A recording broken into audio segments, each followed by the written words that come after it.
ladies and gentlemen, Navy diver, current Navy diver, essentially Navy SEAL from Australia, double amputee, conservationist, shark diver, Shark Week star, host, motivational speaker. Paul de Gelder. It's Shark Week up in Fire and Kid Studios. Yeah, we got Paul de Gelder. It's our own Shark Week.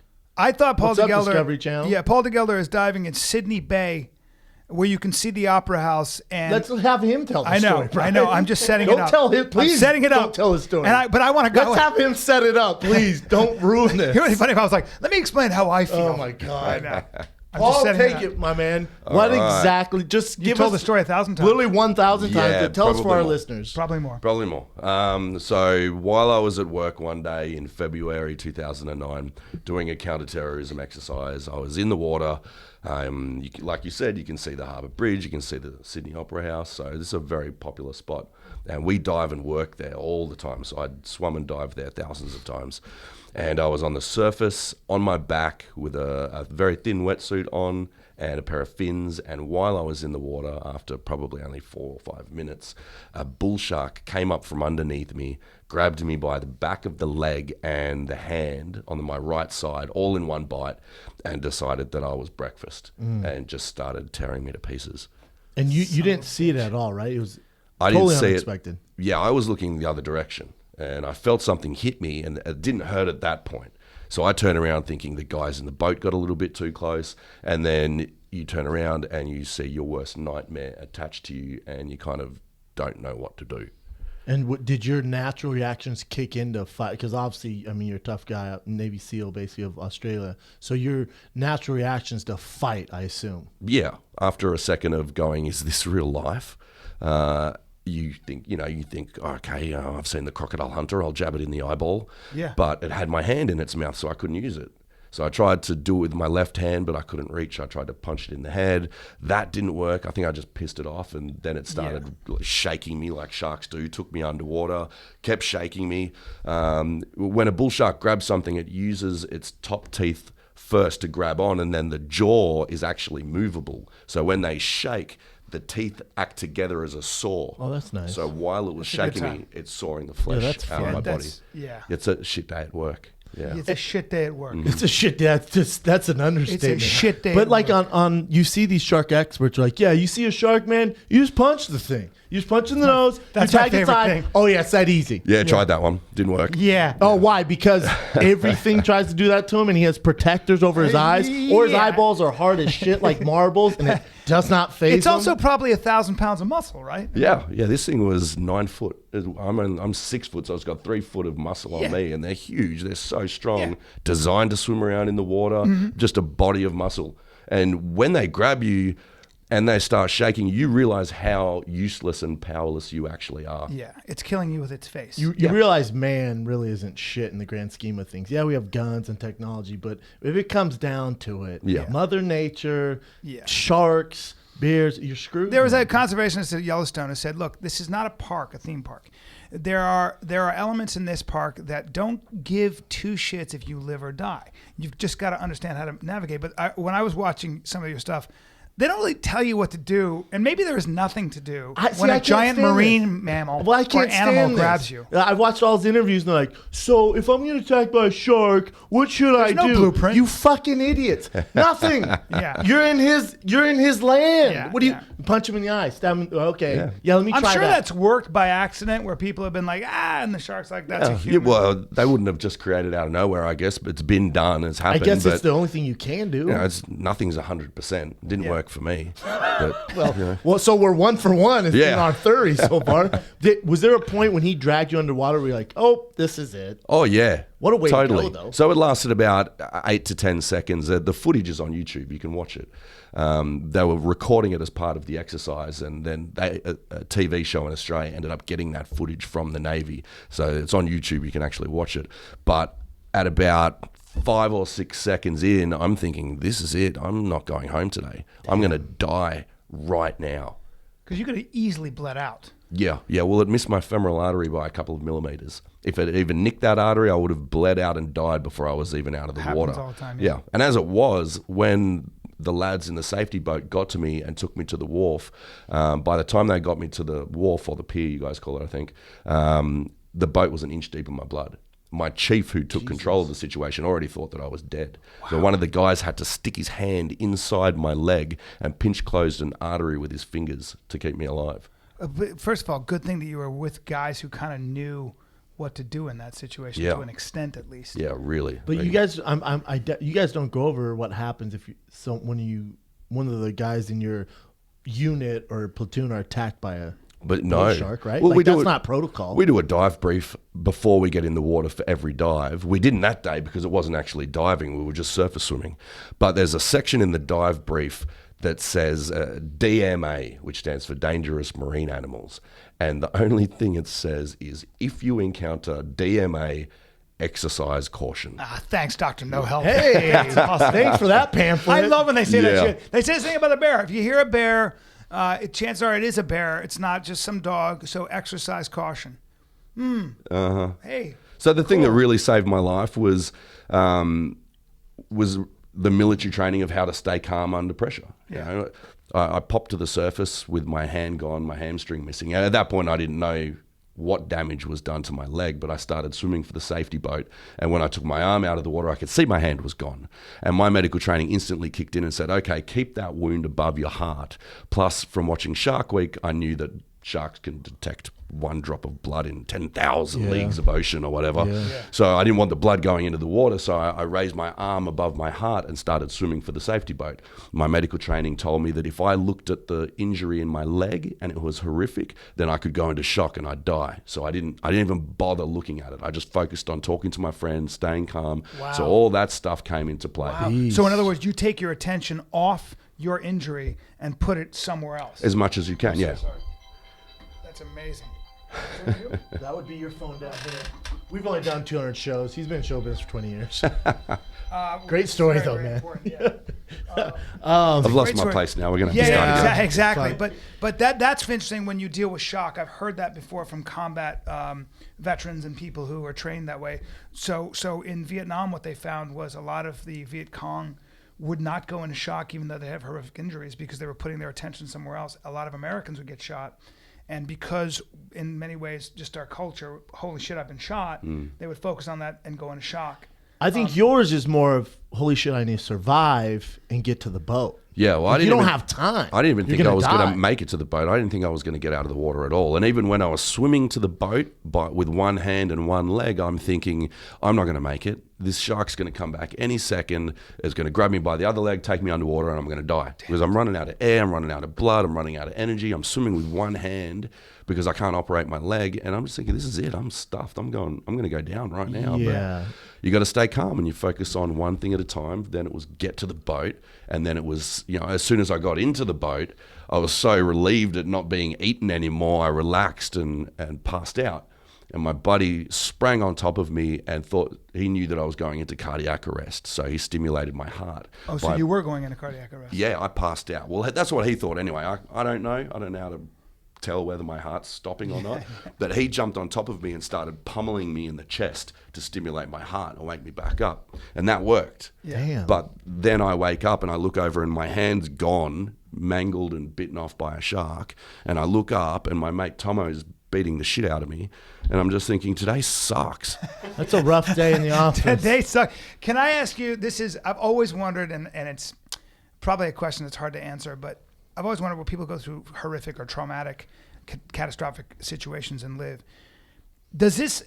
I know I'm sure it's changed you in how you approach life and how you approach just everyday challenges, but has it in any way made you less afraid of death or?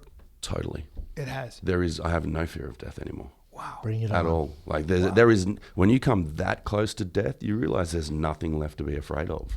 And even death isn't that scary. Like when you feel like you're 3 seconds away from taking your last breath, there's a calm that washes over you.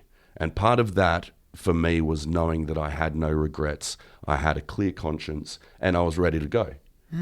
That didn't actually happen. It. Yeah, it was, I'm not getting out of here. I'm going to die right now. And a calm comes over you and then I didn't die. and there's just nothing left to be afraid of. That was my worst nightmare. Can't that get much and public worse. speaking. Public speaking? Yeah. That and public Sharks and speaking. public But you're doing speaking. both now. Yeah, right. You've gone through both. How weird is that? Now I make shark documentaries and I do motivational speaking. This is what interesting. You couldn't make this shit up. No, you can't. If Hollywood wrote this story, I'd be like, that's some bullshit. That would never happen. What's weird to me is I wonder why the shark let you go and didn't finish the job. Hopefully it was choking to death. On your hamstring. On his huge hamstring. Yeah. So I think the fact that it actually removed a huge chunk of my leg. And I guess it was either full or it was while it was eating it, it worked out that I'm not what it normally eats. It didn't like it, so it just took off. And so you go through all this, you're in the hospital, and and I'm sure you're getting a bunch of media attention, stuff like that. Yeah, it was and crazy. It's alarming, blah, blah, blah. But then when you get out of the hospital and you're back at your bed, in your bedroom, and you're missing an arm, missing a leg, I'm sure it hits you then because all that wears off, all the excitement. Yeah. You're missing an arm and a leg. Life's never going to be the same. Yeah, that first night at home, funny you should say that too, the first night at home was the worst because for 9 weeks I was in hospital and you have constant visitors and you've got the doctors coming and the nurses coming to check on you all the time and you're sort of distracted, plus you're drugged to the eyeballs on the best drugs. And then you go home and you're self-medicating. And that first night I sat on the edge of my bed and there was no more visitors, no friends, no doctors, none of that stuff. It's just you for the first time. And I looked down at myself and for the first time in my life, I saw a disabled person and my heart just broke. Well, after being so physically gifted.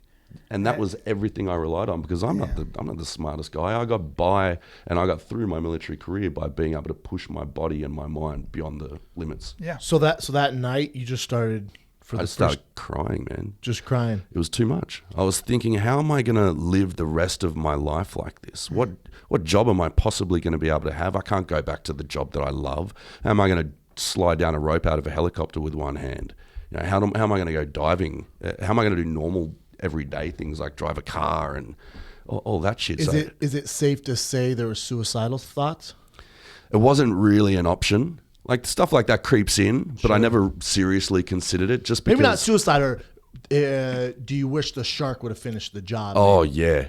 Oh, especially when I was in hospital and the day after I had my leg removed, the pain management team couldn't get my pain under control. And I laid in my bed for 20 hours crying and rolling from side to side in my bed, wishing that the shark had killed me. Where was the pain? It was just the nerves, I guess. Whole body. Like, there was no one spot just because it overrides your whole central nervous system. So everything was hurting. Plus I was on ketamine. And for anyone who knows anything about ketamine or Special K, that can really mess with your brain and put you into a K-hole. I was I was hallucinating. I thought I'd died and gone to hell. I could hear everyone around me in the visiting area, visiting other patients. And I just laid in my hospital bed, rolling from side to side, crying, wishing that the shark had killed me. When did the pain go away? After 20 hours. Why did it go away?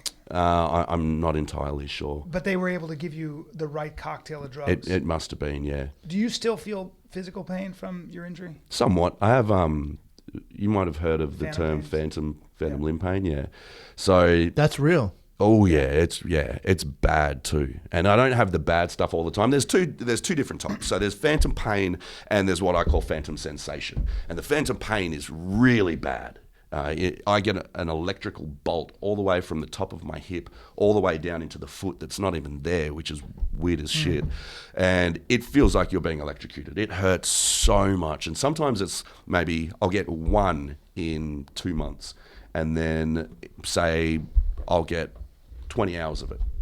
Every like 20 seconds. It's like light, like electric. Yeah. It's like being electrocuted. In the hand, it's like being stung by a bee over and over and over and over again. And well, once again, it might be one time in 6 months, and then I might get it for 24 hours. So let's go back to the night when you're crying, you're at home, you're getting back to regular civilian life. At what point are you like, fuck this, I'm still this badass? And not only am I not afraid of sharks, but I'm going to start helping them. Then I'm going to land a gig on Discovery Channel. Oh, and I'm also going to do motivational speaking because I'm terrified of that. Well, how do you even get to that point? Where's this middle part where you just pick up your lunchbox and get back to work? Oh, I just woke up and said, that's it, I'm going on Shark Week. I tried that, and they're like, "No, you're not, bitch." Well, you look like a giant seal. You should know. see him in the waves. Oh, yeah? With his legs together. He's doing that dolphin bob with his Not arms anymore. by his hips. I'm Yeah. like, bro, Not you anymore are. after Homeboy. You came. look like a giant seal. There are great whites out there that are just hungry. So, Yeah, look, you're it's- going through all this. I'm sure everyone's feeling sorry for you. It was a long process. Media, and then Yeah.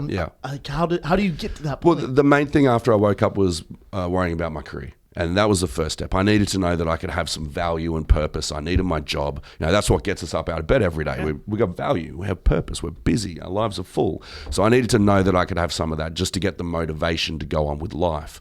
And I wanted to stay in my job. And luckily for me, the Chief of the Navy in Australia said as long as I wanted a job in the Navy, I would have one.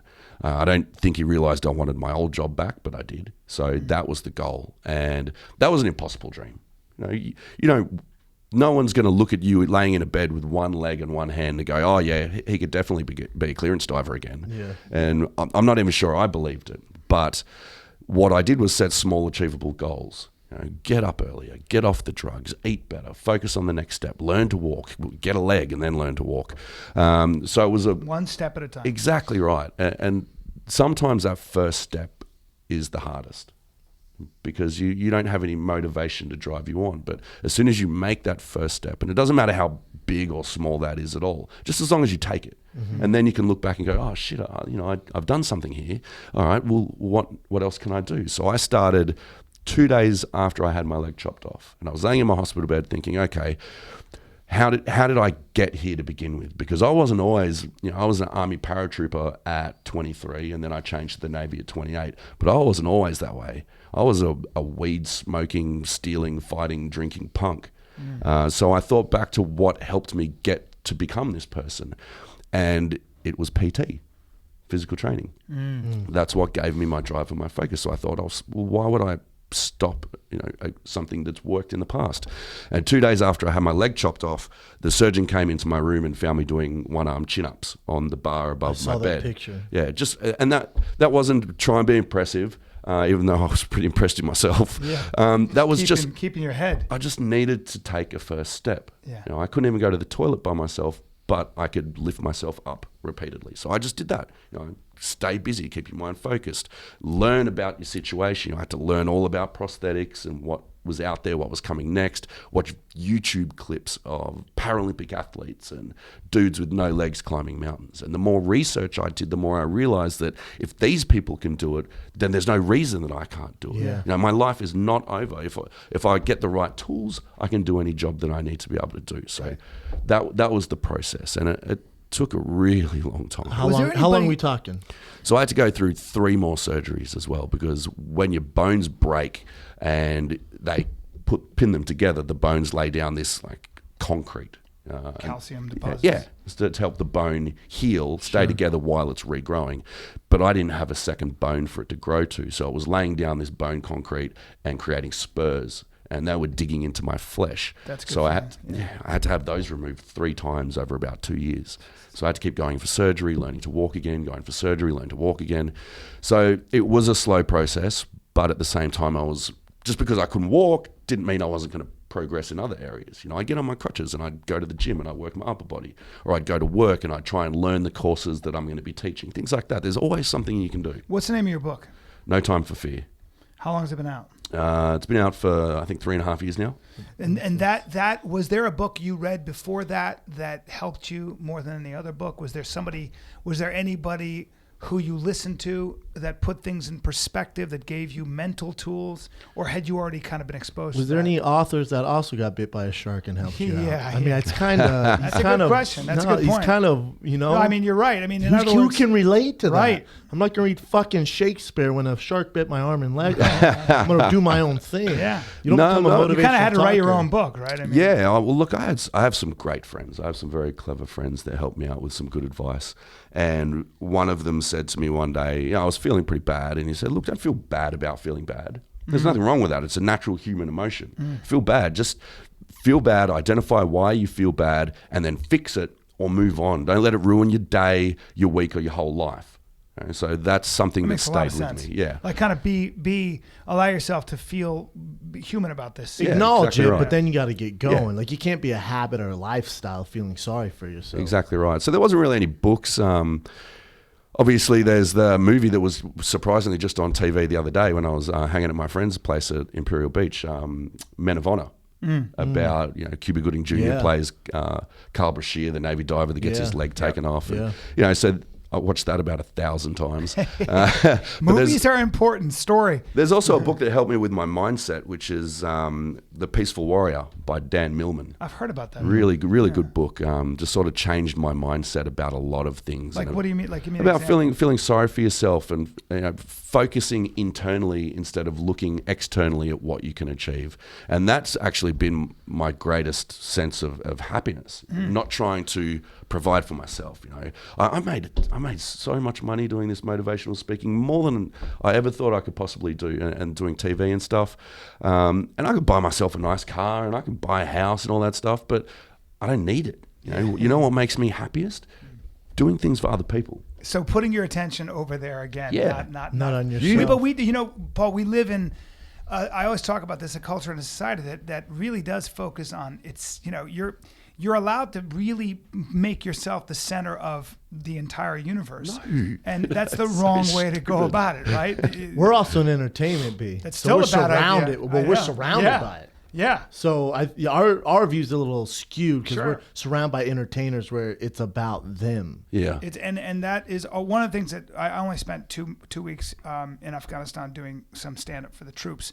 And one of the things it was very interesting because the biggest thing I took away a lot, but when you're in the military and you're in a war zone, it's always about the other guy and the other people. Yep. It's always about your company, your core. It's always about your duty, and you come last in that equation. And I have to say it was so refreshing to be around. And I realized that my culture that I was living in Los Angeles was very much the opposite. Yeah. It's still, but it was a good perspective check, man. Yeah. And it's like the feeling bad thing. It's it's not a bad thing. People love to be loved. I love to be loved. I like to have a little bit of attention as well. But when it becomes your sole source of happiness, you're going to fail. Sure. What kind of work are you doing with sharks now? Because I think most people, if a shark changed their life in the way it changed yours, they'd almost like fuck it and go on this revenge tour. But you're kind of doing the exact surprisingly enough, most people don't do that. Most people who are in the water, who have been bitten by a shark, understand that they were in the shark's domain. They don't hold a grudge. You're still pissed off. You're like, you get upset about this bloody animal changing your life and nearly killing you, but you realize that that's the risk you take. And that's what people that exist on the coastlines and spend lots of time in the water, that's the mindset we have. So no one goes out trying to kill sharks after they've been bitten, as far as I'm aware anyway. But yeah. But my thing is, at what point were you like, all right, I need to bring attention to this beautiful animal that some would say ruined my life at some point. Look, that happened pretty slowly. Being the only clearance diver in Australia that's ever been attacked by a shark, and the first person that's been attacked by a shark in Sydney Harbour in 60 years, there was a lot of media attention. So I had the opportunity to learn a lot about sharks by hanging around people that were shark experts and scientists, and do interviews and spend time on Shark Week. I've met some of the most renowned shark cinematographers and experts in the world. So cool. All I do is just try and absorb this information, because the first time that I got into the water with a shark, after the shark attack, that was my first time. Yeah. What kind of shark did you get in there? I did an aquarium swim twice with, I think you guys call them sand tigers. Yeah. Oh yeah, they have all the teeth, but they're not that dangerous, Yeah, right? I couldn't look at the face initially. I bet. But they're not dangerous, correct? They're not dangerous. Yeah. And then I went to Fiji, and I dove with bull sharks. Bull sharks? Hey, man. Yeah, like so many. Hey, bro. So many sharks. You like can the other barely one? see the water. Not only did I dive with them, but the guy who does it taught me. He's an ex-South African clearance diver, and he taught me how to hand feed the bull sharks. So I ended up. Is he the guy who puts them in tonic? No, that's out of the Bahamas, as far as I'm aware. Okay, so here's my question about how did the experts know it was a bull shark and not a great white? By the bites in my leg and the wetsuit, by the teeth marks. I got you. Yeah. You need to watch some Shark Week, dog. Yeah. Well, I know a lot about literally bulls. cover it I know all the bull time. sharks, I think, attack more people. But, we were talking about this. Brendan was saying, they say, well, your chances of a shark attack are 1 in a million. Your odds. I was Your looking odds, up this unless you're in the morning. water a lot. Because your odds are going to be higher because your job requires you to be in the water all the time. Yeah. So when they say you're more likely to get to die by a pig, that's not true. If I'm on the farm all the time, Yeah. maybe. But you got to take those odds into consideration. Well, you're more 'Cause if likely you're in to the water, die in a car accident on the way to the beach. Well, yeah, because you're in the car way more than you are in the beach. Yeah. If you're in the just- water, your odds are higher than mine. well, yeah, 100%. exactly right. Yeah. Exactly right. So that 1 in a million doesn't count for you. That's for because the person I was like, hell yeah, 1 in a million. Well, it's the person living indexed, yeah. yeah, Of course. And I they would- really don't include those odds. I wonder what these stats would be on if you got in the middle of the ocean and you swam 10 miles in the middle of the ocean.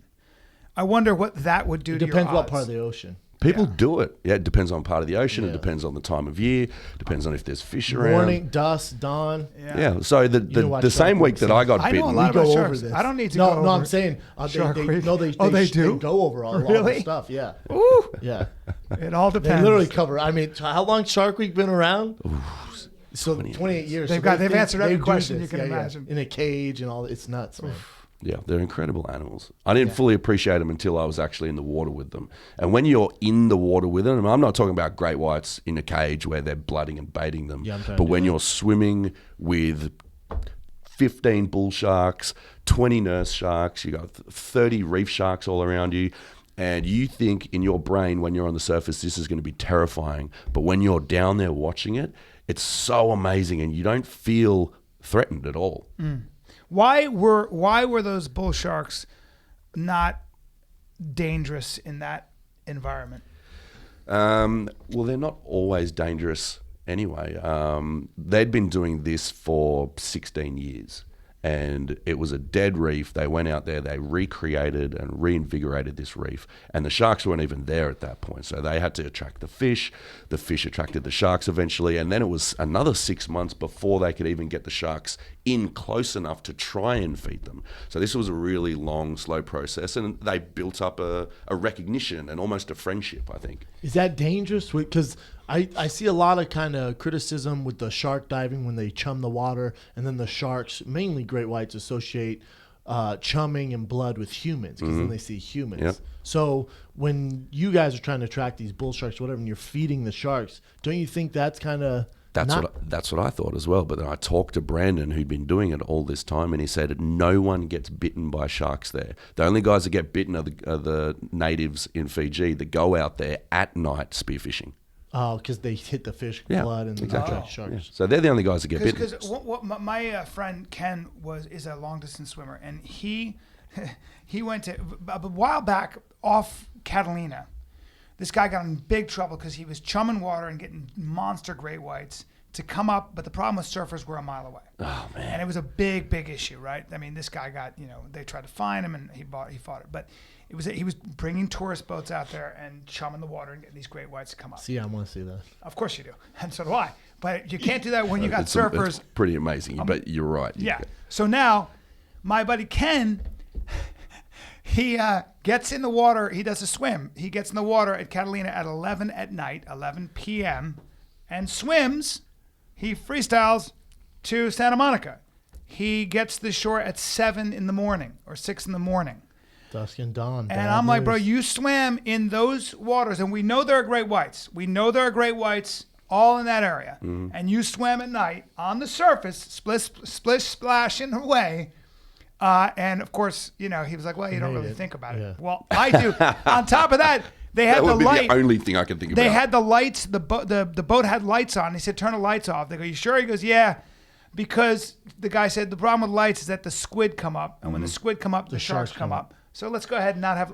I can't imagine. Did you see the lady who said it was the world record, I think, or she's one of the first people to swim from, I want to say Florida to Cuba, but she got flack because she had a little bit of a barrier around her just in case sharks. Who's giving her people flack? are like, bullshit, man. You got shark protectors. Yeah. She's like, hey, man. And let's go jellyfish. swim. And there are jellyfish, Yeah. like the box jellyfish. Yeah. Those things will kill you. Yeah, that's Oh, yeah, for sure. Your friend, was he suicidal? That's crazy. It is, right? I would never do that. But then they do it at Bondi every day. I've been living down at Bondi Beach in Sydney for the past 3 months. And they do, the old people and young people do it every morning. Swim from head to head, a couple of kilometres every morning, and no one ever gets attacked. Yet there's great white sharks there all the time. Well, I saw a quote by you said, if people really knew how many sharks were around in the water, as close as everyone's swimming, no one would go in the water. Is that true? Oh, yeah. Yeah, they're around us all the time. You think about when you're sitting on the water and on your surfboard. You can envision this even if you're not a surfer. You're sitting on the water, the sun's beating down, reflecting off the waves. You can't see more than a couple of feet away from you, unless maybe you're in Hawaii and the water is crystal clear or something like that. But you do not know what is around you. There are so many sharks following the coastline, chasing the food. They're not complex creatures. We don't understand a lot about them, but what do we know? They eat, they mate, and they pup. So they're just following the food. Yeah. They're following their mating rituals, going to the places where they mate and they pup. They're around us all the time. They follow the coastline. And they say down here, especially I think from San Diego all the way up to San Francisco, they call it the part of the triangle, the shark triangle, where there's just great whites everywhere. But however, having said all that, I guess one of the reasons great whites are not attacking people as much is because from an evolutionary perspective, they didn't evolve to eat humans. So a human looks alien. It doesn't look like their food source, right? That's right. Fish and seals are what their food source is. Yeah. Well, attacks are actually up in California from 1960. Is that true?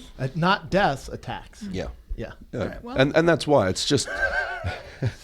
Oh, there it goes. Although we haven't had a great white attack in Malibu or Santa Monica, I think, ever, right? Really? Ever. I don't think there's ever been an attack on a human being in Santa Monica, Venice, Marina Del Rey. There has been in San There's Diego. been sightings. Sweet. That's giving San me some Diego, confidence there's for been when I deaths. go out surfing now. Yeah, you're good. Are you surfing? You're also a surfer. Yeah.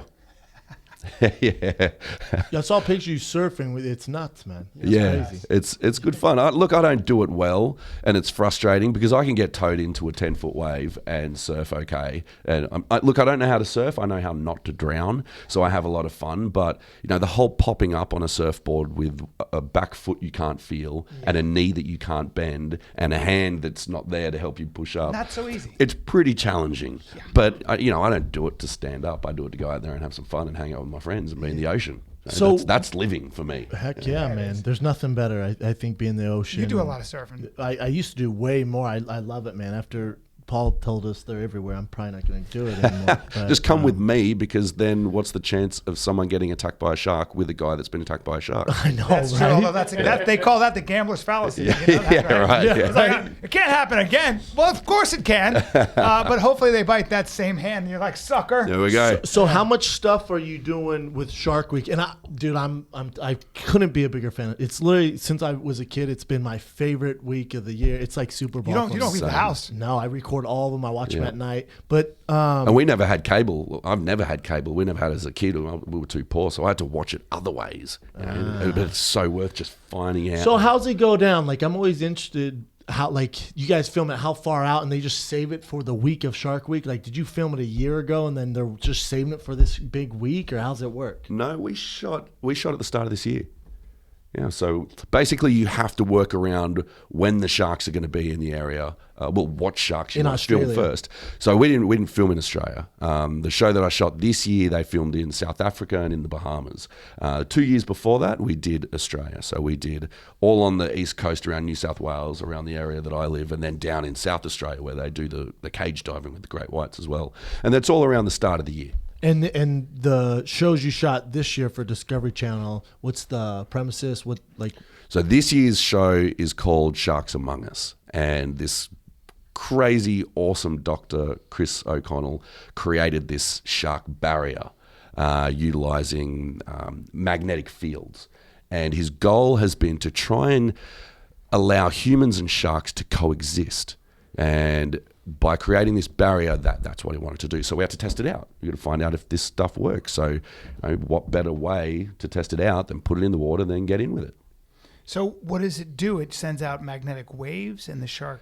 Look, I don't want to get too deep into it because I want people to watch the show and be surprised. Because I was blown away that it actually worked. I couldn't believe it. I'm thinking, no, this isn't going to work. It's just some plastic and some magnets. But you know what they're doing. You'd be surprised. To me, what's crazy is like it's been around 29 years, 28th year to come up with this many shark ideas, concepts. I just like, is there a writer that's like, hey, Paul, listen, sure, we think great whites hate the way hamstrings taste. We need you. You know what I'm saying? Like, how do they come up with They have ideas? writers who come up with Yeah, ideas. I'm sure. I'm only new to this TV stuff, so I don't know how it all works. I'm just the guy. You just get a call and they say, we want you to be part of this. Yeah, I'm just the dummy that gets in the water. Well, what they have is a production team, right? So the yeah. people typically who do it have come up with ideas Writers. and pitch it and stuff. Yeah. And well, look, while we're out there, things change as well, and we get to be a part of it. We get to decide what we're going to shoot, and we get to come up with ideas and try new things. And that's the beauty of it. You never know exactly what's going to happen when you're out there filming this show. I've been on shows that have started one way and have totally changed. Because you can't control it. We have an endless fascination with those things that can kill us. What I can't wait for is, and maybe they've done this already, is when they attach a small enough but powerful enough camera to a giant great white's face and just follow it around for 2 years. They've done it to the fin. I want to see that's how they track it. Yeah, they've done that. But how good is the footage? Like, it's not very cool. It's all right. It's like hard to, it's not great. Yeah, it'd be a big editing job to kind It's getting better and better. It's getting better, but they've done it a ton. But it's on its fin. It just like falls around. Yeah, Andy that I did my 2 shows with did it. Yeah. We put a fin cam on a great white in South Australia and followed it around, watched it swimming with other sharks. How'd you attach it to the great white? He has this homemade thing that he created. It's just on a clamp with a GoPro that has some like skateboard grip tape on it, and you open it up and it bangs closed shut. And then it has I can't remember the metal. It's something that dissolves in water over a couple of hours.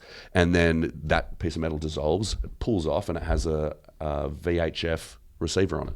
That's cool. Yeah. I always feel bad for the shark that gets tagged because they have this stupid yellow thing on them around the other sharks. It's like the other sharks are, hey, can nerd. you imagine if I showed up with a giant yellow thing hanging off my hair? Like, hey, bro, you're not the same as us. What are you doing? Throwing your outfit off. What the hell's going on here? You would paint it a different color. Yeah, right? Isn't it weird? Man, that's amazing, man. What a trip, what a journey, and that you're still on. Yeah, it's been crazy. It's nice to have this opportunity actually to be a part of something that teaches conservation and teaches the appreciation for an animal that, you know, we're all a bit scared of sharks. People don't even go in the ocean because of them. They stay totally. Me. Yeah, it's me. That's for you. real. Yeah, but you still love watching them. Yeah. So it's nice to be a part of that and try and share our passion and our love about them and educate people like you to know that they're not out there waiting for us. Right. You can go to the beach and go swimming and you will not be eaten by a shark. You should be good. How is the conservation effort going? How endangered are sharks? Sharks are pretty messed up. They are. 100 million. Oceans suck. Our oceans do suck.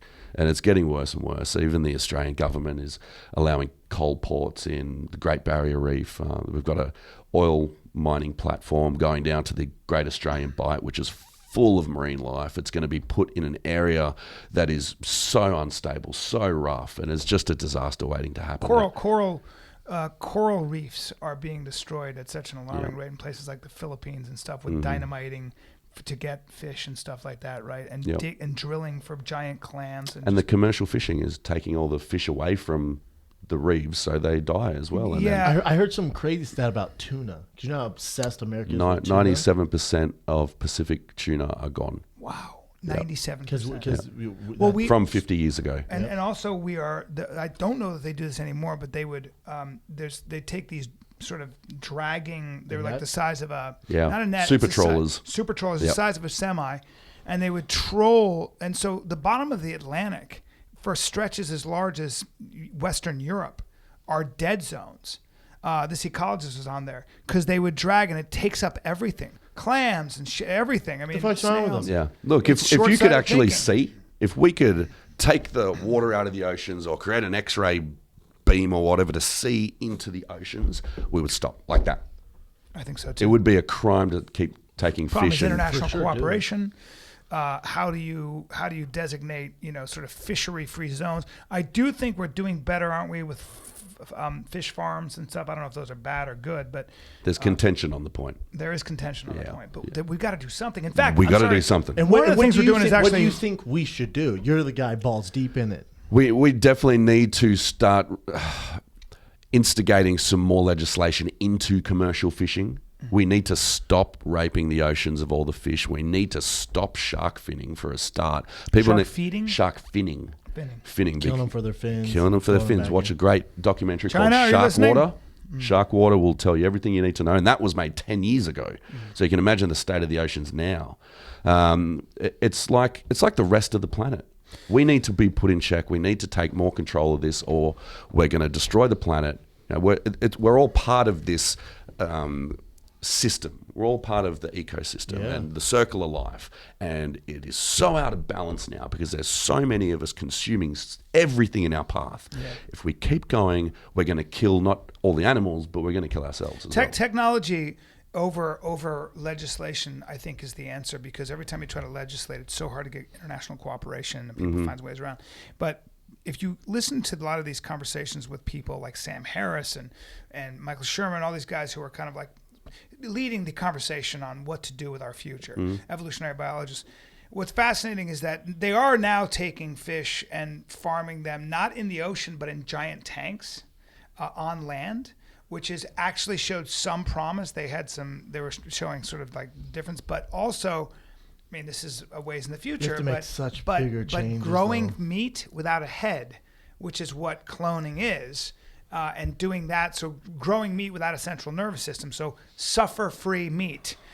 We're doing that with beef. We're a long ways off before it's sustainable economically, and you've got to get over the ick factor. You're bringing in the GMO factor as well then. All that stuff, but we are going to be able to essentially grow meat the way we do vegetables on land without a nervous system, without a head, and it'll be that actual tissue and the protein. I was listening to that too. They're saying right now for like a fillet, it's like $16,000. Yeah. But like everything they're else, nowhere near. Like, I mean, obviously over time we're gonna get there. We're all gonna be dead. It's not that and there's far gonna be away. great whites with two heads by the time that happens. Yeah. So I'll look forward to that. It's not that far away. It really isn't. Then Sharknado will be a documentary. Yeah, really will. Sharknado versus Octodragon. Sharknado's gonna be real, my man. So, straight up. Yeah, it's a bit of a worry. And the ignorance is bliss, you know? Well, do you think it's because they say we know more about outer space than we do our own oceans? Exactly, because we just can't go there. But then, you know, how far out of space are they talking about? We don't know shit. We don't know anything about anything, really. In the grand scheme. We know we're fucking it up. Yeah, exactly right. We do know we're fucking it up. We're the only ones that can really save it too. We're the only conscious species here to make the changes. Try and save the sharks. Try and save Shark Week. Try and save our race. I'm stressed. Yeah. Why do you think there? I mean, obviously we know why there's a fascination with great whites, but there's never been a great white that anyone's ever been able to put at SeaWorld, or we saw Asia try putting in a tank. They always die. Yeah. It's like one of the only animals we can't contain as like a pet or to view. I mean, do we have any idea why? I have no idea. No idea.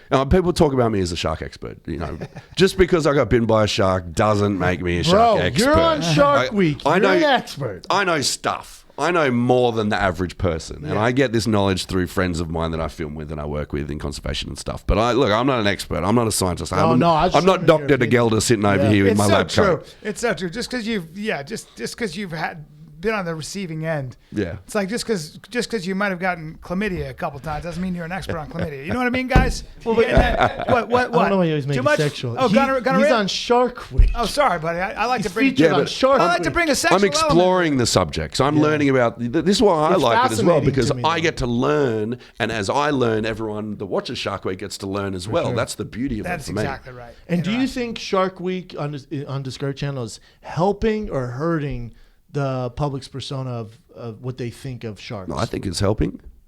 If we didn't have Shark Week, which is, it's if I'm correct, the greatest amount of viewership in the whole year, everyone loves it. And they're up for Discovery Channel. Yeah. Well, sure. But everyone loves it. Everyone likes to learn about sharks. Everyone likes to see it. Have you ever seen a shark? Have you ever seen one? Yeah.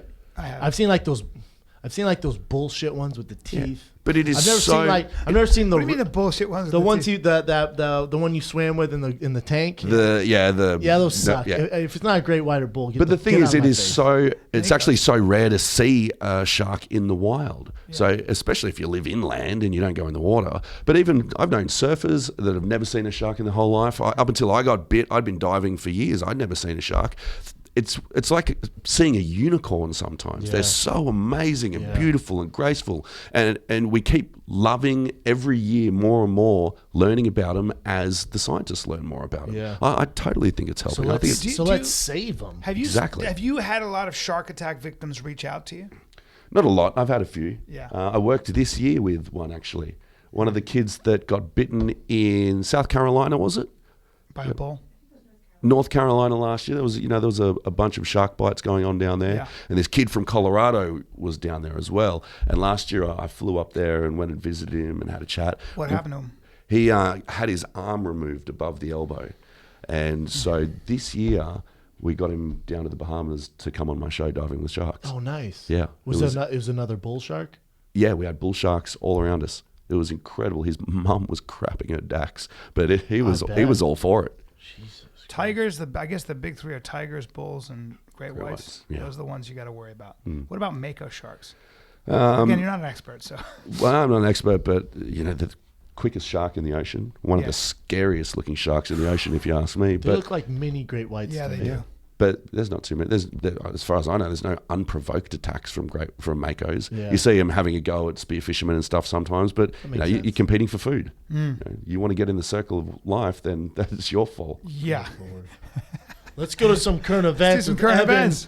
The Cub. Evan the Mako. You're a little shark. Sure, why not? I'll take it. It's cooler than the Cub. Can we get some water?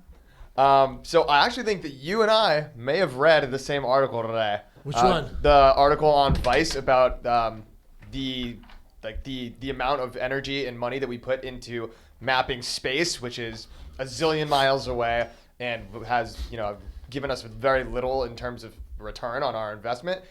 Meanwhile, we have mapped out a whole 5% of the ocean. I haven't seen that. So that means 65% of the Earth that we have obviously right here. We have no idea what's going on. Yeah, it's weird. So now that there's like a big it's called the Forum for Future Ocean Floor Mapping was this week. It's like a huge symposium of scientists, and they declared their intentions for a NASA scale mission to see every last inch of the seafloor digitally mapped. Run by James Cameron. Yeah, That's right. James Cameron's on board. Human beings are so funny. Like somebody's like, why'd we go to the moon? Because it's there. We just have this need to explore and know What we everything. don't have. Well, hell yeah. Well, especially Earth. Man. For sure, get on that sooner. Yeah, right. I'm the surprised. ocean. Yeah. It's right here, man. Although the ocean is so crazy vast, right? What, 70% of the Earth's Okay, surface? so we want to go to space. You know that's It's pretty vast. Yeah, it's way more vast than the ocean. How long? How much longer? How much longer? Yeah, you nuts. never really. Yeah. For sure, focus on We're not going planet to have Earth. much of a chance, much of a choice if we keep doing to this planet what we're doing. We're going to have to go out there and find another one. Yeah, that's right. It's How do you like stay in science shape? You're fact. obviously in really good shape still. Yeah, I just keep doing the things that I've always Yeah. been doing in the military. Train hard, lift heavy, run fast, Right. and punch things. Good man. You signed up at Gold's. Yeah. Like I said, you're in the Mecca Yeah, for went down to gyms, Gold's man. It couldn't be yesterday any and- better. Yeah. It's a cool gym. It's really hot in there, though. No That's a AC, funny I know. side effect of losing limbs. You get really hot. Really? Yeah, it's weird. That's interesting. Really? Yeah, someone explained it to me once that it's because your skin is your air conditioning unit. And when you lose some of that, your air conditioning Oh, that makes sense. availability goes down. So I get really hot. I was sweating my butt crack It off was in there toasty yesterday. Oh, yeah. About a hundo. Do you find, because you're a handsome guy, do you find thank you. that, yes, you're welcome. Do you find that you're, now that you are an injured man and you got attacked by a shark, are there certain women that are drawn to that? We call them, well, for you especially, shark groupies. Shark groupies. Yeah, look, I do okay. I've been in. You got a couple sardines hanging around? I've been in a relationship for you have? ongoing relationships. Not now, recently single, but Heyo. I've been in a relationship for Hey, you know a while what? now. We'll talk after the mics. Were you All right, sounds good. were you married or did you have a girlfriend before the accident? No. I was seeing a girl, and we stayed together for a little while, but. She wanted to settle down and I wanted to go and have adventures, and those two things don't always go Yeah. together. So, that ended, but Talk about peacocking though. When you walk in a bar, you get that black hand. Well, by the out. way, I shook his hand, and that thing will crush your hand. That's a good piece of Did you- technology. thank God for smart people, huh? Yeah. If it was up to No me, it'd be shit. peg leg and a hook. No. Would you? Did you? How much say did you have, and what kind of prosthetic you got? Like, how advanced are the prosthetics now? This is the best in the world as far as I'm concerned. These two prosthetics that I have here right now are the best in the world that are commercially available. They're made by a German company called Ottobock. What are you able to do with that hand? Well, look, to be honest, it's a $90,000 holding device. It opens, it closes, it changes grip, from girl handshake to man handshake and beer drinking grip. But that's what it is. There's no real dexterity. I can't move the fingers individually. I can press a button on the wrist unit and then I can the wrist goes limp. Hey, and I can Germany. wave goodbye or whatever, but I don't even know what the hell Fucking that else fuck would be the for. ocean. What a bullshit feature. on that. You got to see this. I wish people could see this feature. That's a bullshit feature. You push a button and it flops. So if you want to wave like a shithead, Yeah, exactly who right. waves like that? I'm not going to be friends They with you. got Wave- Mercedes This that is are how more shut- complex than Look at that. that. Yeah. What the fuck is that? I have no idea what the hell Tighten that's that for. hand up, soldier. Yeah. But it's good. It's good technology. It's so much better than not having one. I love the color though, because most people go with the flesh color. Yeah, I hate that. It's bullshit. The Yeah. black is badass. think I know, You're the right? first guy I've seen just rocking the black. Yeah. Most people go with that bullshit. It's almost like a pink. Well, if it's salmon gonna flesh look color. fake, it might as well look cool or Yeah. badass. Robotic. And the leg is also the best in the world. As far as I'm aware, it's the only electronic leg that's waterproof as well.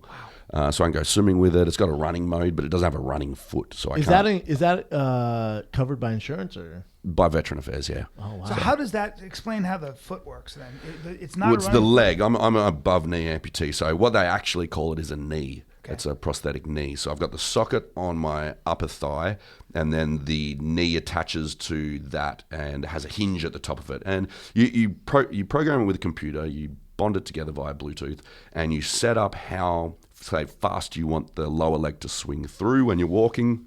How fast you want it to collapse when you're going downstairs and sitting down.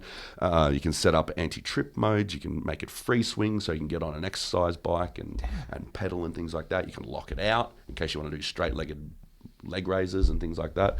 But it talks, it has 6 microprocessors in it, an accelerometer, a gyroscope. It has all this stuff that I have no idea what it does, but it allows me to walk really, really well. If I have long pants on, you would not even know I have a prosthetic leg. Do you have to take it off at night to sleep? Yeah.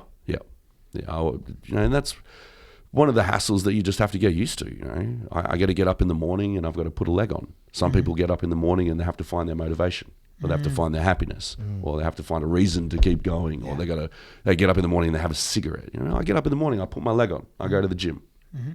It's just life. That'll get you going. Where do you live? Nowhere at the moment. LA now. Yeah, Just LA. moved to I LA. just Oh, moved cool. here 5 days ago. All right, good. So I'm looking for a home, looking for a car, got to do all this stuff, but All I'll right. do that after Shark Week. I'm having too much Get fun. that Shark Week money, son. There You're it gonna is. need it here in LA. This ain't Australia. You wanna What do you be got, good? Ev? We'll talk. Our next one we're gonna do some. We'll talk some politics for a second here.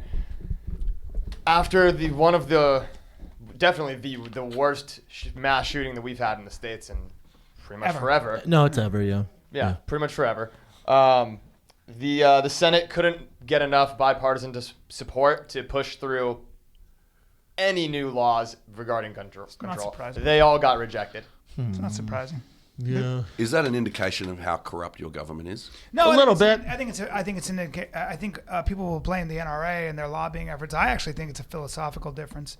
I think that there's vigorous debate on whether or not there are already, I think, 20,000 laws on the books when it comes to gun control. That obviously aren't working, are they? Well, right. And so the biggest, if you really listen to these debates, a lot of the debates are, we already have 400 million guns in circulation. So I mean, if you want to run a massive confiscation effort, good luck doing that in the United States. Does Australia have these problems? Yeah, they were very effective. We had up until this shooting, we had the world's largest mass shooting by a single person. That's right. At that in mall? like 1987. Yep. No, it wasn't in a mall. It was outside. They had an amazing effect. place called Port Arthur. Their legislation had an amazing effect. So the Prime Minister at the time decided that's it. We're going to take away all semi-automatic rifles, put in more legislation. Brilliant. And everyone, they had a buyback scheme. You get money for your guns. And we have not had a shooting since. Well, we've had bikies No, shooting you each haven't other. had- yeah. And, But but we haven't like had what we have. nothing But like but that. the weird they don't difference learn was from that well, stuff. but the difference was that You guys are too far were- gone. Yeah, you guys were able to. We're you past have- the point of but they were return. they were Yeah. also able to pass a sort of a nationwide law. The problem in the United States is there are so many loopholes because states have their own sovereignty. There are laws like, for example, one of the biggest issues is that as a private citizen in a lot of states, I can sell you a gun, and it's just a private transaction between us. I don't have to check in on anything that has to do with your background or anything. That's a huge issue. And not only that, that falls in when you have a gun show in certain states. So if you're a private gun dealer and you're at a gun show, I can buy that gun from you, and I don't have to go through the federal. What's weird to me is both sides. However you feel, I think everyone has to acknowledge whatever we're currently doing is not working. That's a good point. And not only is it not working, it's going terrible. Mm-hmm. I'm more confused about the terrorist watch list thing, where they wanted to introduce more extensive checks if you've been on a terrorist watch list, or just not allow you to buy a gun. But again, and they knocked that back. Okay, too. but so here's you the other, want terrorists to have guns? Well, no, but Americans are very wary. Historically, very wary of the idea that because you're under investigation by a state agency, you are already considered guilty. Okay. And when you tie in the fact that you're not allowed to have a gun. The idea of having a standing army in our country was a very, very contentious issue with the second presidential election in our country. And the idea being a standing army is always taken over by a charismatic leader to suppress the people. That's been the history of Europe and every other country. We're not going to be that way as a country. The Revolutionary War has definitely changed that. We had to have an army. But there's an emotional and historical quotient you've got to take into account in this country, which is the idea that, and if you hear these debates, man, a lot of people say, look, if you're going to pass another gun law, okay, is this an idea of people getting access to lethal weaponry? Probably, but is it also a mental health issue? Remember, this guy, for example, in Orlando, had a carrier's permit, a regular permit, worked as a security guard for 7 years, didn't have really a history of mental illness. He had two I guess, instances where he was making inflammatory remarks that were investigated. He's also on the FBI watch list. That's right. Twice. Yeah. So when you start having these debates, the real issue is what is going to stop this stuff from happening. Let's start there without choosing sides, right? Nothing. What is the idea? How do we keep track of people that are mentally ill that are exhibiting signs that they might hurt other people? How do you do that? Is there a central database? How do you do that without? So what is mental illness? How do you define mental illness?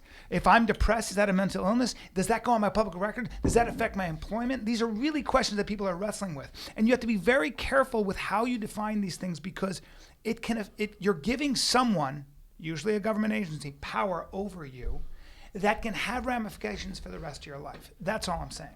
You might punch somebody in the face. And they say you have mental illness because you have anger issues, and you have to go to anger management, like my friend had to. Wouldn't be a bad thing. At least we didn't shoot someone. It wouldn't be a bad thing under certain Okay, circumstances. so you got to go to anger management. Look, I love guns. I was a soldier. Yeah. I've used bazookas and rocket launchers and stuff. Yeah. But I've been here 5 days and I can't get a gun. Yet someone under investigation by the FBI can get one. Well, here's what I think is sensible. And I'm trained in it. I know. I just am. I thought a lot about it. I don't know the answer. I think it's a lot more complicated. But I will say this: with every problem, there is a solution.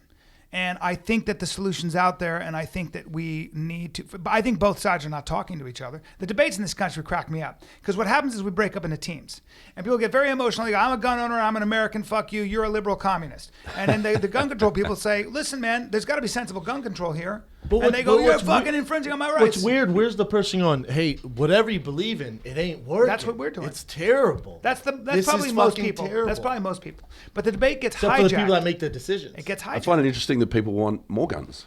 That's mind-blowing. This is how you protect you. I've got friends on Facebook and stuff out here, and they update their status and say, "This is how you stay safe from people with guns. Make sure you have a gun with you everywhere." That seems logical, because men do that. This is the Wild West still out here. You guys haven't changed since the old spaghetti western movies. Well, listen. Look at our mythology. We haven't our advanced. movies. Go to the movie theater right now. Our movies I'm not are sure about I want to. one They man. get shot up. Well, yeah, that's by the way. But by our white movies, guys. Our movies are about one man who solves his problems. How? Typically violently. John Wayne. It goes back. God damn, he said it's John frontier justice. I mean, Rambo. Think about the movies. Think about Arnold Schwarzenegger and Predator. One man with a gun, and those guys are bad guys. The terrorists. There are terrorists over there. What do? We got to kill them. Donald Trump. Donald Trump basically is calling for a ban on all Muslims. Yeah. Oh, let's get rid of them. That's what'll solve the problem. So I think we have this mindset. Two different camps. One mindset we is can't even save the ocean, let alone guns. There's so many. Let's move on. What else you got, Ev? Speaking of Donald Trump, his campaign is basically broke. Oh yeah. He's broke. He can change that with fuck. one check. His campaign is broke as fuck. He had $3 million in contributions this month, which is already a really low number. 2.2 of that came out of his own pocket. Yeah. I don't know how much more of his own money. But isn't that the thing though? He's not taking. No, but donations? he's losing support even from the entire Republican. So once again, speaking of FBI investigations, his competitor Hillary, is she still under investigation? She is. She is. That blows me away. She might get indicted. It's like you're speaking. So you can still run for president even though so a terrorist can buy a gun and a suspected criminal can become president. This place is crazy. Welcome, my friend. Oh my God. You want to hang Innocent out? until proven guilty. Innocent until proven guilty, my friend. But that is something that people have talked about. First of all, if you were anybody but Hillary Clinton, you'd be in jail. When you have an internet server that you put in your bathroom and it's and you're the Secretary of State, people have access to those emails. That is something that if you're a regular guy and you work for the government, you're a CIA operative, you're going to jail. You're going to jail. So how does she bypass this? Just keep on keeping on, man. Especially when you're running against the dumbass Donald Trump. We're like, out of the two, we'll take that. Yeah. It's not that bad. That's what we're doing these Is it days. the lesser of two evils here at the moment? Because you can't have Trump. So if we have Trump, we're all fucked. When I first heard that, I thought it was a joke. Nah. Politics. Trump. I actually thought it was a joke until it started going further. I was like, holy crap, the this rest of the is world for does real. think it's a joke. Then I thought he won't make it very far, especially with all these racist things he said. It kept going on. And so now it's down to the lesser of the two evils, and some people firmly believe in Hillary and some people violently believe in... She's so far ahead of him at this point, and he keeps digging his own grave, and they've tried to talk to him. And I'll do a dropping knowledge on Trump because I have that's what I had today, that we'll have a little talk real quick about it. But let's go to the next thing. What else you got, Ev? We'll dive Any in more on Trump. politics? That was it, my man. Okay. So my dropping knowledge on Trump, and I just wanted to kind of give people an idea. Let's just talk for a second about the wall he keeps trying to build. He was talking about this on Sunday. So he thinks building a wall is going to keep all those terrible Mexicans and all those terrible Latin Americans who are obviously coming in and ruining our country, et cetera, et cetera. A wall that would cost, by conservative estimates, $40 billion. He also said that Mexico is going to pay for it. Okay. Good luck getting Mexico to pay for it. Vicente Fox, who was the former president, basically said, go fuck yourself. You're not going to get a proud country like Mexico to pay $40 billion, nor should we. And then he went further and said, well, then we'll impose tariffs on Mexico and we will confiscate money that Mexicans make in this country and send back to their families, which of course is illegal and of course un-American and of course crazy. Okay, can you just clarify something for Yes. me? As a foreigner, what's wrong with Mexicans? Nothing. Nothing. They're They have so- a lot to. They work their enjoy ass in off. They've been so nice. They work do jobs most white people or whatever ethnicity are in America don't want to do. Yeah, and I would remind people that they're Mexicans. How do you define a Mexican? There are a lot of Mexican American citizens that are a great part of the fabric of this country, et cetera, et cetera. That's what I figured. He went so far as to say he's being indicted, and I want to just go through what a great businessman he was. His casinos, dead, defunct, were a disaster. Steaks, he had an airline, dead. Even they've done some studies in the New York Times about his real estate ventures.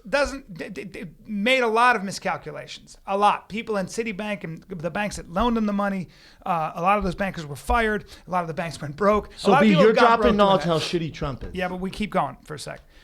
He even said that the judge who is investigating his essentially college, Trump University, the judge should be recused because he's Mexican.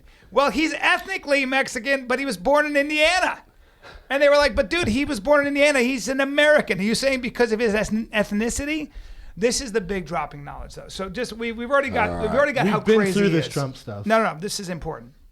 I want to address how he talks about Muslims and how we should ban Muslims from this country. Let's just examine this just from a very, very important, just from a very sort of, let's just take it from a strategic point of view, take all the emotion out of it. If you ban Muslims from this country, if you are serious about fighting terrorism overseas and there is a terrorist threat, there is an extremist Islamic terrorist threat, we know that exists. Guess who you need? You need the help of the countries that are hosting those people. Those countries are Muslim. We could never do it without Muslim cooperation, ever. So strategically, anybody in the CIA, anybody in the front lines of this fight will tell you how absolutely nuts that is to actually create an enemy of 1,300,000,000 Muslims. It makes no strategic sense. Forget the emotion. So that's kind of, since we were talking about Trump. I got to drop a knowledge on it. You'll enjoy this. All right. So, in the past 88 years, this is in California where we live. There's 114 confirmed shark attacks. Just 10 were fatal. So, it's about one attack each year on average. And think about all the millions of people that are in the that go to the ocean. So they're basing it from basically San Diego to San Francisco. 1,100 It's a big stretch. miles of coast. Huge, right? So it sounds like a low probability. The hottest spots for shark attacks by county are San Diego with 17, Humboldt, Monterey, Santa Barbara, Marin, San Luis Obispo, Santa Cruz. Then Los Angeles is 6, San Francisco's 5. So these are non-fatal shark bites. Non-fatal shark attacks, yeah. But Have we had shark bites in Los Angeles besides, I think there was one because the guy got caught up in that. But also, the shark attacks go down certain months, which that doesn't matter on these odds because July through October, the beaches aren't as busy, it's saying. But so it says a Stanford study reports the risk of a shark attack is down 91% since 1950. However, here's your drop of knowledge. The actual number of attacks has increased every decade since 1960. Well, Which is so is the nuts. population. Yeah, so well, the that's what, population. but that's what this is the argument is they're saying the reason they went up is because we're doing more activities in the ocean. Yeah. It's not like sharks are attacking more humans. Right. So this article is kind of honeydicking people saying that the shark attacks are up, but they're actually down overall with the amount of people in the oceans. And if you listen to the scientists, the population of sharks has actually gone down. So it'd be interesting to look into why are the sharks biting people more frequently if there's less of them around. Mm-hmm. Are they hungry? Are they looking for food? Have we taken all of their food? Are we populating areas that we previously didn't populate that sharks have been hunting in before? There's so many factors involved in it. It's like everything else we've been discussing today. It's so bloody complicated. Well, here's one for you, and this is from basically 10 years, 2000, 2010. There are 114,000 accidental deaths in California alone. 40,000 of these was because of driving, right? So that number one is driving. 30,000 involved drug overdose. So again, not animals. 18 were due to, this is weird, just falls. Yeah. Just people fucking fly. And 5 were from shark deaths in California. Even taking selfies are responsible for more deaths. It's true. I don't know how that It's true, happens. because they fall but- off cliffs. And Yeah. yeah, because they fall off cliffs. Really? So you could just make another whole subsection created with human stupidity. Yeah. And that would completely eradicate even your worry not the of The guy who had sharks. the shotgun, and there was a rattlesnake, and the guy took the shotgun and goes, ah, and jammed its head with the butt of the- gun. Yeah. And the rattlesnake was like, ah, and wrapped his thing around the trigger. Ka-chick, pulled. Boom! Blew his head off and his butt, half of the buddy's face off. Not Karma's a good bitch. situation. Jesus Karma's a Oh, bitch. That man. rattlesnake laugh. Imagine, hey, we got this thing, but you know, it's Rattlesnake said, "Enjoy this victory with one fucking eye." Boom! not a good time. Jesus, man. Not a good time. Let's go to fan questions. Evan the Mako. Because he's all muscle and super aggressive if you get into And his small. food. Well, Mako's Like, Quick. No, There not you go. compared to the other sharks. Mako's are pretty giant. Mako's get Quickest sharks in the Let's talk to ocean. the shark guy here. over 1,000 pounds. But Mako's compared to great whites, bull, and tigers, Bigger than they're bulls. smaller. Mako's are bigger than bulls. Makos would be about same size as bulls. Yeah. They're generally about 9 foot, I think. I think they can get a little bit bigger, but as far as great Haven't whites, looked it up. ooh, big shark. Yeah. Those things. And it's not even like you can talk about a great white shark and say, oh, yeah, it's 15, 16 foot. width. It's the girth. Yeah, that's the thing. When you see these girth. things. I like the way he said girth. girth. The girth. Yeah, but he said the girth. The They're girth not of skinny. these sharks. Skinny. They're not skinny. Yeah, they're so fatting around, especially what they call the super girls. Man, these things are just The ones that are modern pregnant, or they're dinosaurs. just- They don't even need to be pregnant. They're just huge. Damn, I'd love to see one. 'Cause we got an offer to do an Australia live tour. Oh, The yeah. only way I'm going is if we can jump in the water with sharks. Do it. In a cage. with Yes, a helmet. the only place to do it is in South With a helmet, Australia. did you say? With With a a, helmet, yeah. I don't know if that's going to help. and a full body sumo suit. Yeah. And What do we got for Mako's? How big are they? I want to know. 12 foot. It's about, let's see here. well, it's not going to matter. You'd have to have the top 5 largest sharks. The average adult measures around 10 feet in length and weighs from 132 to 298 pounds. Yeah, That's they've it? had some big 12-foot ones. So the biggest shark, obviously, well, It's not that big. biggest shark is whale shark. Great white, probably tiger shark. Oh, you got basking shark as well. Yeah, they're giant whale sharks and all Yeah. that. But the great white's the king daddy, man. Oh, it is. Except They eat other sharks. except I got you right here. unless it's being 2,400 hunted I by got you right orcas. here. So B, the Makos aren't in the top 10. Really? No. Size-wise, you mean? No. No, just speed, fastest one. They're fast, skinny, yeah. Obviously, your whale's number 1, basking number 2. Baskings look ridiculous. I'm not too scared of that thing at all. Number 3, great white. Number 4, tiger shark. Number 5, Pacific sleeper shark. Doesn't sound scary at There all. we go. Haven't had the 6, opportunity to meet 6 that one Greenland yet. shark. Yep. 7 hammerhead. Not very scared of hammerheads. I feel like I could They're kill this guy. amazing. So, well, that's what we did. We've dived with great hammerheads in the Bahamas this year, and I'd never seen one before. They are the most incredible looking sharks, like so hugely evolved. And because they have the eyes on the side of their head, and we got this briefing from Craig O'Connell before we got in the water, they will actually swim directly into you. Because they can't see. They can't see. They detect, but they can't see you with the eyeballs. So you have to grab them by their gigantic, bony, hard head and redirect them. That's not the easiest thing to do when you only have one hand either. Yeah. Because you got to make sure you're grabbing it by the middle, or it just sort of like turns in on your hand. But they're so incredible to see, yeah. and they're massive too. And they're not that Huge, big dangerous, dolphin- right? No, they don't attack humans. I'll tell you who's not hearing a peep out of any of those fucking sharks, and I mean not a peep.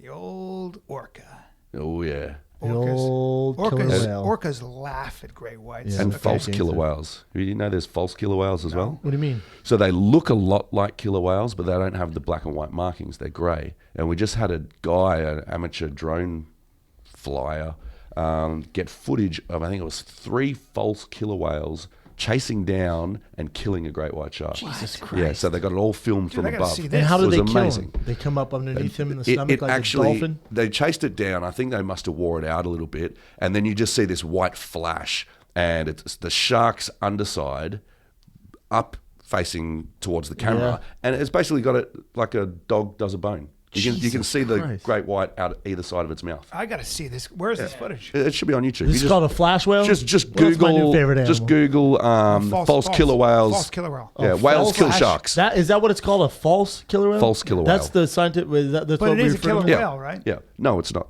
It's a it's false not. killer whale. It's the same sort of thing. It's like Yeah. they're all can't think of the word of it now, but it's the All same same sort of subspecies. family. Yeah, It looks like a dolphins, killer porpoise, whale, and all but that. spray painted gray. Exactly. Yeah, it's undercover. El Orca ain't here. Damn, that thing Pause is- this Fucking video. peep. That's the one. Yeah, 4 of them. Hold on. get that hold over on. here, Bring it sir. over here right now. Is this on Shark Week? Bring that over here right freaking now. That's his drone. Look at the gray white. El Great White looks like What? shit next to these things. Holy Oh! You can see it. Holding it like Do we a- know that's a gray white though? Yeah. Oh my god, 100. dude. Dude, All I that thing know. dominated that little All I Great know White. is don't. Not scared of Great Whites anymore. They said when we were shooting down in South Australia, we were on a boat last year where we were using sound to attract the sharks in because they didn't have licenses to blood and bait. So they came up with this ingenious way to attract the great whites in by using low dulcet tones like death metal. And the sharks would come in. It was really incredible because it mimics the low sounds of fish and injured and flopping on the surface and seals bumping into each other, I guess. But they accidentally played, well, I don't know if it was accidentally or not, but they wanted to see what happened, and they played the sound of orcas. And the sharks pissed off for 3 months. Damn. 3 months? 3 months. Orcas are the badasses of the sea. Yeah, they are. Yeah. I had no idea. I mean, I knew they were badass. We but call I didn't them the know. big dogs of the sea, Brendan. The big dogs. Call them big dogs. The alpha males. I call them the big dogs. When I see orcas, kings and of the kings of the waves. I go, here come the big dogs. That's what I See, say. I say king of the waves. You say king of the waves? King of the waves. But I don't know if they're in the waves a lot, dude. Oh, they in the waves. Oh, you they ever are? seen them kill the seals? They make them go on Create the land. wave They and create rock the them waves. off the so you iceberg. call them king of the waves. King of the waves, because what they do is they put them on land and just grab them, take them. Because I'm back. usually in deep water, so I call them the big dogs. King of the waves. Okay. Good lord. Let's do some fan What questions. happens? All right, On let's do hour it. 2, we start getting talking about nothing. All right, first fan question. Paul, did you have any feelings of revenge against the Sharks, or were you able to put it in perspective right away? No, I never had any feelings of revenge. Right when it happened, you weren't like, No, not even a little bit, man. I lived a dangerous life. I was jumping out of planes with the army with a machine gun and running around the bush, jumping out of helicopters and blowing up bombs and shooting guns, all that. So I chose a dangerous life. Yeah. You cannot blame your choice of life, the things that happened to you because of your choice of life. I knew there were sharks in there.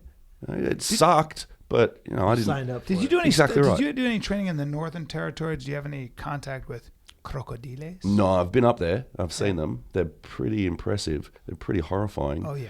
But I would much rather deal with sharks than crocs. 100%, because you never hear anyone going, yeah, it's weird, man, the croc, they don't like the way I taste. They just grab my arm. Then went, Nah. No, They love. we had the a way girl get taste. eaten They a couple of love weeks it. ago. you guys had a girl? Yeah. They went swimming in a waterway that was signposted as having crocodiles at night. Listen, girl, you got to look. They were Is it a probably drunk. this They is were a probably teenage fucking girl? drunk. No, I think she was probably late 20s. I'm not 100% Probably on drunk. That. Yeah. Just decided to go for a swim, and I think it was in northern Queensland. It wasn't even in Northern Oh, this Territory. was not. I thought you said Mexico. No, this is in Australia. this is- yeah. in northern No, just decided to go for a swimming night in northern Queensland. No, you don't. Got eaten. Oh, Her friend I jumped read in about and got this. bitten Right. as well. Yeah, That's right. We get tourists up there a lot. So one got getting eaten and one got bit. Yep. And they are scary. Crocodiles, super scary. and they won't just bite you and let go. They'll bite you, they'll flip and they'll do the death roll, trying to twist you to pieces, trying to kill you. Oh, yeah. Then they'll stick you under a log. Tenderize. Yeah, so you decompose and they'll come back and eat you. Yeah, That's scary. They might be the scariest animal. I would agree 'Cause with it's you. literally, it's not, sharks, they're a little confused. They might bite you, let go. Oh no! Alligator, Crocodiles just- plot and they learn. Fuck, Like they'll watch people coming up to the water to collect their daily water rations and things like that, and they'll time it. They're They'll know what time of sabotage day you come. hunters. Yeah. I saw a video where it said, careful, alligators on the opposite side of this fence. Show the alligator climbing the fence. Oh yeah, Rogan retweeted that. Rogan posted on his Instagram. Shows this alligator, giant tail. Oh, cool, we're on the other side. Nah, I like it over here, though. What? Climbing the fence. What? Right. It was It's a exactly. lizard. It was Huh? exactly like in Jurassic Park where the raptor figures out how to open doors. It was exactly like that with an alligator. It was Use his terrifying. tail to problem solve. Big alligator. Yeah. Oh, da-da-da. Yeah, Climbs no, over, that's other not side. good. Could have See, climbed the Humans chain are link at. fence. That's not good. Chain link fence. Always look for the nostrils. Oh, little nostrils. Are those nostrils? I'm out. Is that a log? Fuck. No, Costa Rica. Remember we're in Costa Rica? Yes. We were on this. And the thing is, they're not just in the water like sharks are. It's not like, okay, I'm scared of sharks, I'm not going to go in the ocean. The crocodiles go on land. We've had them in the ponds at golf courses. I know. Gators end up in swimming pools, don't they, down in Florida? course they do. Of course yeah, they so do. you can't You escape can't do them. anything. You can run away from them because they're not that quick. Straight from Wait, Australia has. You have these tiger snakes, brown snakes. You have snakes that will Taipans. bite you. Taipans, bushmasters. I think you got snakes that'll bite you. We'll see you later. Yeah, you're You'll, dead. you You got just got about 10 kangaroos that minutes. box your fucking Yeah. face And you off. got the funnel web Got what? spiders. They'll box your face off. Oh. You ever seen kangaroo go to work on Unless, man? unless you're our boy Hurricane from we just did Ridiculousness with Rob Dyrdek and his buddy Hurricane. His name is David. He's a giant guy. He's about 6'8" and 300 and some odd pounds. Giant man, Jeez. even bigger. And I sang a song to him. I went, he's so big that wild animals are afraid of him. And I was doing this thing, and he goes, actually, I had a wolf and a kangaroo submit to me. Wow. And I was like, what? And he goes, yeah, there's this place, a sanctuary. My family has been there. And this kangaroo saw him, and usually they show you their balls. They pull their balls out for real. That's a thing. I didn't know that. I learned something when about my own country today. Yep, I didn't know when that he either. saw him, the kangaroo put his balls back in. And they go, oh, he's being submissive to you. The wolf that comes out, timber wolf, comes out and rolls over on its back, said he's going to submit. You're much bigger. But these I'd are love to be also, that but big. these aren't wild. Like you put Hurricane's ass in a real Australian fucking setting, that kangaroo's know. gonna go, huh? I don't know. Douche. You know what's not hearing a peep at it from Hurricane or anybody Crocodile. on two legs. Crocodile. No, it's a bird, and it's not an ostrich. Cassowary. Yeah. Give me it.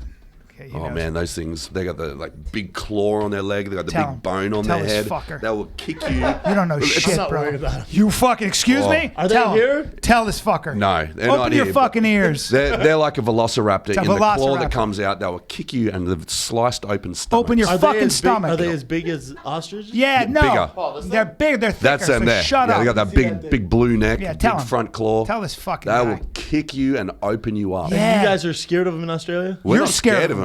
You don't see them anywhere. Yeah, but if you do, you fucking better run. you Yeah, run. you get- You yeah, with get your out there. MMA. Climb a tree. Sorry, I had to go out on him. Anyway, we fucking caught him. Oh yeah. Oh no, dude. They Oh no, will no. They jump will, in the air and they kung kill fu people. your abdomen. He's using a Why shield. the fuck is that guy so close to Because it? he's using a shield. They're untamable. You cannot tame a cassowary. Yeah, even in the zoos, they have to be put behind 7-foot fences. Jesus Yep. Christ. So a little respect for the cassowary. World's deadliest Don't say that, That thing looks stupid. dude. I like that false killer one, though. What else you got, Ev? All right, next fan question we've got is from Alexander28. What is the biggest change in your life since the shark attack? Shit, there's been so many. Initially, obviously, not having a hand and a leg. That's It's a Kind of a given. pretty big change. I think yeah. Yeah. kind of a big change. You don't realize how much you use your hand and leg until you right. lose it. Not being that really messes up your ability to squat and bench press. Luckily, I have tools for that now. Everything has changed. Every aspect of my life has changed. I've become a different person. Like I said, I was scared of sharks and public speaking. Now I make shark documentaries and do motivational speaking. So my career's changed. My mindset's changed. Well, it hasn't really, my mindset hasn't changed. It's just developed further. Yeah. Were you left or right-handed? There you go. I'm left-handed now. Yeah, that makes a huge difference. Learning to write left-handed, learning how to do things one-handed. How do you open a can with one hand? I don't know. How do you use a dustpan and broom? How do you tie your shoelaces? All these little things. How do you do up buttons and do your ties and all these little things you got to relearn how to do, and they're so frustrating until you just learn. Because you have no other choice. Yeah, you don't have a choice, and it's amazing what you can do when you don't have a choice. That's crazy. I've man. never jerked off with my left hand. Sorry to say that, but that is significant. Sorry. I mean, come We on, gotta let's be go there honest. with our boy. Look, So I bro, ran I'm just saying, it's difficult. I was having a chat with John Jones at the LA Fitness Expo when I was up here like 6 months ago. The first question he asked me, "You jerked off with that robot hand?" I was like, "Fuck, John, I'll let you get away That with was that the one." question? mate." Come on, dude. What- Of all the questions, Yeah, it's at not- least that was my last after 2 hours. What else you got to have? But it is significant. All right, next And one no, comes from I Ben haven't. I'm Morgan. too scared it's going to clench up and rip the skin Yeah, off. that might kidding. malfunction. You and then felt you're how missing hard a that dick. squeezes? Yeah. Yeah, I Yeah. felt how hard it Thing was. would Turn me on a squeeze little your bit. dick like a fruit roll. What not else even- you got? Since the attack, have you gained a new respect for the odd and dangerous sea, as it's clearly a different world than we have up here on land? No, I always had that. I was a Navy man. So you already knew what you were Yeah, signing up for. exactly. Waves and current that you also worry about, right? Waves and currents and sea states and box jellyfish and blue-ringed octopus and all that What's stuff. this blue ring octopus you speak It's of? the most deadly octopus in the world Why you say that? because they kill you. How big are they? They can be Hey, about the hey, size Calabasas finest. I know about Let me these. talk to the no, expert. Bro, I know about these, but What go is ahead. it? I'll let yeah. him go. Go. So Paul. they can be as small as a quarter, quarter. and they can still And they kill can you. Still kill you. What? Yep, and you just find them in rock pools, and In little rock kids will pools. pick them up and Yep. put them in their hand, and Ma, look, I found an octopus, Dead. and it can kill you. Yeah. Are you kidding No me? shit. No, Why? we're It's not just kidding you. poison? Yeah, it's poison. Yeah, it's got fucking venom. poison. Yeah. Never heard of it. Yeah. So Blue-ringed cassowaries octopus. and So they- blue ring they octopus. just Hey, look why like don't a- they do a blue ring octopus week? Thing sounds terrifying. That'd be sick. That's bad. I didn't know that they were in little. Cool looking. Yeah. I didn't know they were in pools. Like Well, that. no shit, was that cool. thing's killer. Look at it. Anything Yeah. that beautiful is killer. If it's spotted, anything with those colors and Oh, spots. the Yeah. thing is that until Yeah. it feels threatened, you can't even see the blue rings on it. Okay. It just looks like a normal little octopus, See, a little and cute I love thing. octopus. I would grab that. So would Yeah. I. I love Dead. octopus. what now? Does it bite you or is it the skin? Yeah, it bites you. It bites you. Yep. With its little With beak, the beak, yeah.